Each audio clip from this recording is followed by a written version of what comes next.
was regarding birthday parties. Look, to be honest with you, I need to give an introduction to the answer. Islam is a religion I have chosen, you have chosen. Have you chosen it? We've chosen it. Is it from you or from Allah? Are you happy that it's from Allah?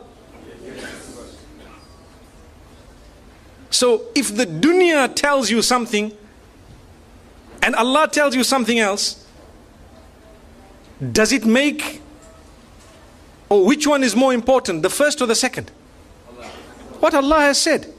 So even if the whole world is doing something and we are taught that this is not supposed to be done in the deen, we should not be feeling it hard in our hearts to say, Allah, if I die today, I know that I chose to be a Muslim and I chose to worship you and I know it's your rules. You know, it's so difficult today to talk because you're talking to a secular world, and sometimes they will pick on a small point of yours and they will make it a big issue for nothing, but not realizing that we do believe you are free to choose whether you're a Muslim or not. But the fact that you chose you're a Muslim, you are not free to change Islam. That's what we're saying. You cannot come and say, no, you know what, Islam needs to be modified. Well, then tell yourself you're a modified Muslim. Someone says, are you a Muslim? Say, no, I'm a modified Muslim, you know.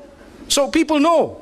But if you want to call yourself a Muslim, you've surrendered. So you need to know there are certain things that people might say, and you might think, this guy is backward, man. How could he say that, you know? But it's because it's not from me or my pocket. My children would like to also go to birthday parties and celebrate and so on.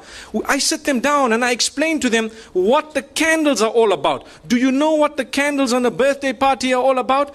In ancient Europe, when the winters were so bad that people used to go into literal hibernation to keep themselves warm in whatever way they had. And when they would come out, they would count the dead. Did you know that? They would count the dead. And in order to celebrate the fact that those who are alive have passed through the winter and survived and fought nature, which means nature came to kill us in the form of cold, and because we fought nature and we stayed alive, now we need to defy it by blowing out candles. So they would put how many ever candles of their age and blow them out to show we can defy it. It's something that we believe is rooted in the medieval Europe. And it comes with its own satanic origins and so on. But people today say, what's wrong? What's wrong? I'm blowing the candles.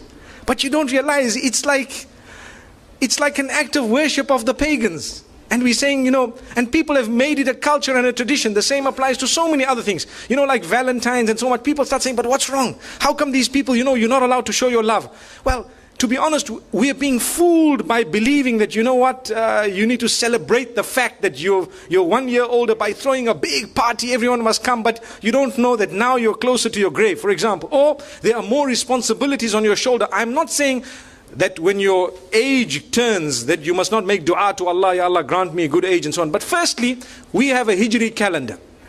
Secondly, these teachings are foreign to Islam. They are actually incorrect, invalid. But they come from Allah, not from me, not from you. If I had it my way and you had it your way, we would be throwing parties because our kids put pressure on us, so do mine. But we have to speak to them, address them, try and explain to them, and, you know, get to the origins of it.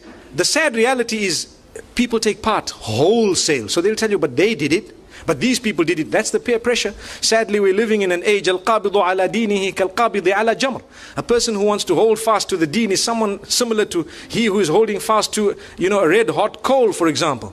So you find even families which are supposedly religious, you know, they have these big birthday parties and so on, whereas it is Islamically incorrect. Wallahu a'lam. Allah knows best. Like I said, I've given you a little introduction before I gave the answer.